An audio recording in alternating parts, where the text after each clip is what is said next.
gentlemen, her name is Maddy TIEMBE. You might have heard about her, you might have seen her, or you might know something about her from somewhere in Belgium. But Maddy is an activist for Congolese women's rights, and she's a founder and president of an organization called AFEDE, Action for Women for Development Association, which sensitizes people about women's rights and issues and how to deal with issues such as rape, etc. Now, Maddy is going to speak to us based on this, from this background, but she wears another hat, which she's going to tell us later. And you might know her from that hat that she wears. Yeah. You might be more familiar with the other hat. But tonight we're going to start with Maddy, the activist. Maddy, please tell us more about this AFEDE organization that you're chairing and you founded. And please try to explain to us why you founded it, what exactly it does, and how the people here can either benefit or help you out or associate with this association. Yes, thank you. Thank you, Bengo. Thank you, all the people here, especially Mr. Kamala, because what is it taking place in Congo? Everyone knows about it. And the war is almost ending, and it was because of this link between Tanzania, and I want to thank you for that, and South Africa, who sent people in Congo, in east part of Congo, to fight to gain peace. And that's why I just want to thank you, to thank your country, to help us as Congolese to go to this peace talk and peace effectively. So, and so from time to time it's very difficult to talk about peace and to talk about making peace, because from people they say, okay, when there is war, it's normal that women get raped. It's normal that you have displaced people. It's normal that, and you get hearings, a lot of argumentation. And even now, it's very difficult for me, just after Dora and just after Milan, to talk about rape, because in war, this is the main horrible thing.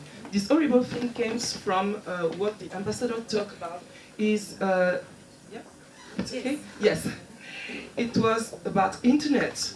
Internet was a huge tool that make us raise our voice for Congo, raise our voice for Congolese women, and people saw a lot of picture about Congo. They saw a lot of people, a lot of picture about women raped, a lot of vagina, excuse me to say that, destroyed, a lot of men killed, a lot of men like, you know, a lot of things, a lot of story. And we decided not only to click and pass, you know, we decided to click, to raise our voice, and then to go to Congo and try to start something. And we start, and we want just to be with women, just after Dr. Mukwege do or kind of repair them. We want to give microcredit. I know that Chantal will go through these things deep down, but in 2004, our aim was just to empower women. And we just remarked that empower women was difficult because the war wasn't ending. As I said, as I thanked the ambassador, the war almost ending like 1 month ago. So it was difficult for us, but we decided just to raise from Belgium because of our history with Belgium, and because also there is this huge presence of Congolese people here, and we want them to know that they have the how can I say, this peace living here in Belgium. Even taking the metro is not like going to be killed, but in Congo, when women raise to go to the river to pick up water, and they begin to be raped. That's why we just stand up and created this association called Congolese Women for Development. That's it.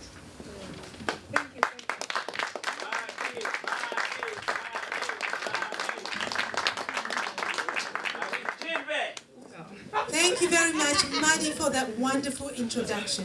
So now in this room you have women, you have men, you have a lot of people here. how can the people here either help this association, or what can we do to further your cause here in Belgium?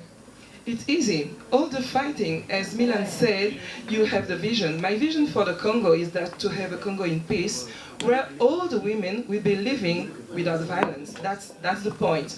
And to help them to live without violence is just to give them money to set their own business, to empower themselves. And that's why we set a program for 1 year, starting last March, and the end of this program will be next March, so exactly at the 8th of March. So this program is running with Caritas. I know a lot of people knows about Caritas. It's a Catholic church help. I can say yes, it's a kind of the Catholic part of this solidarity. So we decide to set a program for 1 year to raise money. So it's easy when you go to the post, you go to Fortis or whatever, you make just a lot of O, and at the end you put 41. And starting from €5, €10, you can change the situation of one woman, a small boy or a small girl, to make to be alive, of course, to get water, to get a tent, to get everything that make him wake up. That's it. Wonderful. So, in doing this, how has this idea been accepted or welcomed here in Belgium? And what has been the impact? How have you managed to get it off the ground in Congo? Have you already identified women there that you can help, or associations? Yes, of course. Because as I said, so from time to time, for people, it's very difficult to help. But as you know, in Africa, the colonization has the bad part and the good part. The good part is that they bring, as they say, they bring the Catholic things. So everywhere in Africa, in a small village, you have a church. So this church are using as a link between us and people there. So they make a kind of identification because it's running by Congolese people.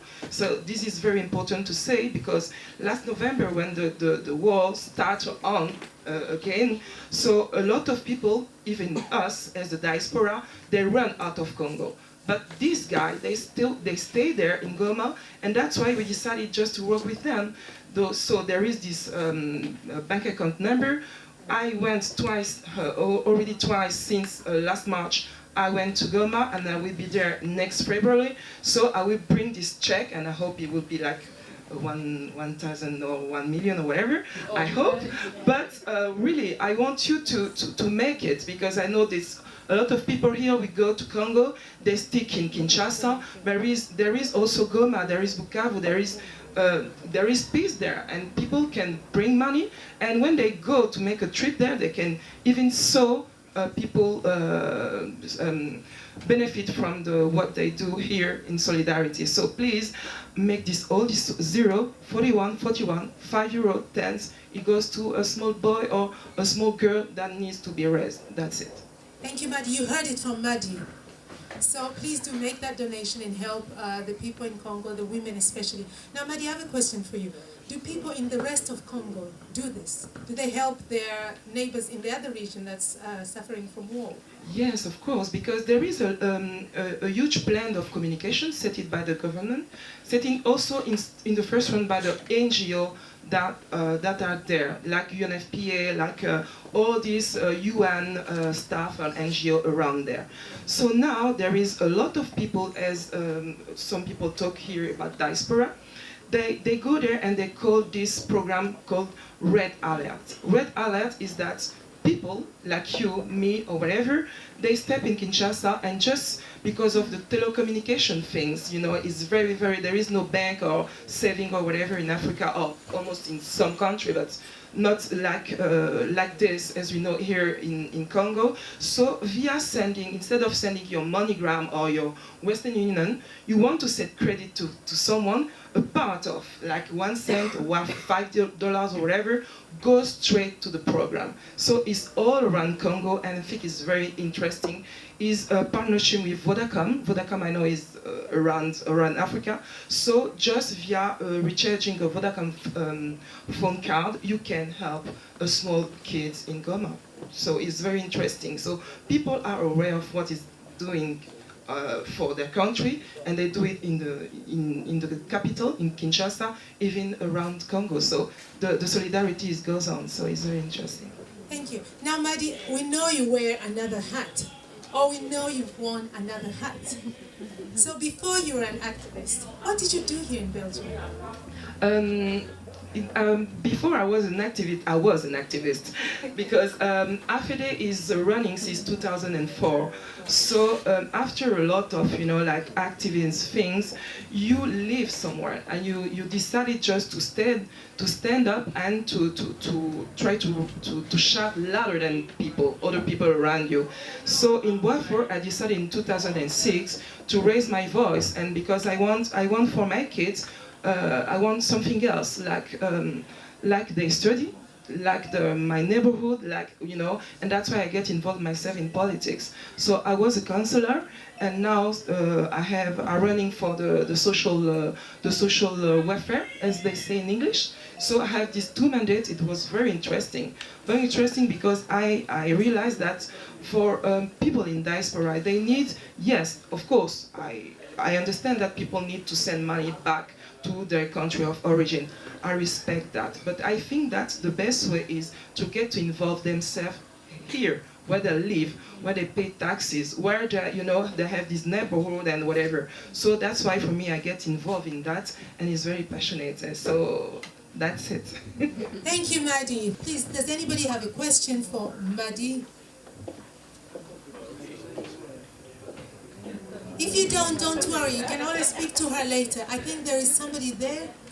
Oh yeah, it is not a question, but it is to commend you for the courage you have to go make a difference in a place of difficulty. So I just want to honor you for that today.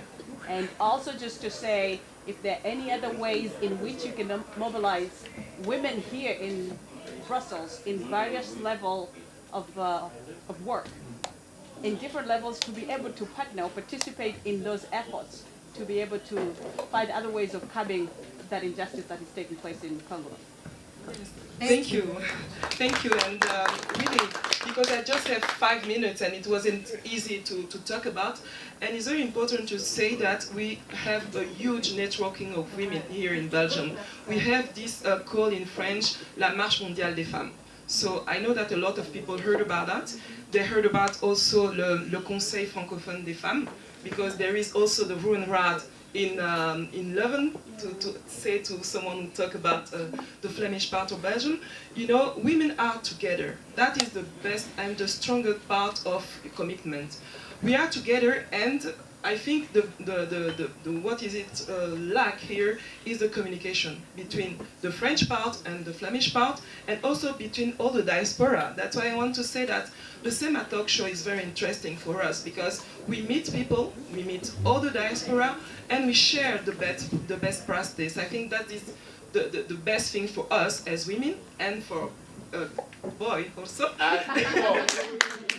And boy also, because networking is very, very important. People are stuck in their own country, own situation, all blah blah. But I think the networking would be like joining together our forces, our strengths, and also share what we said, the best practice, and that's the thing. And I will give you all the detail after. Thank you very much.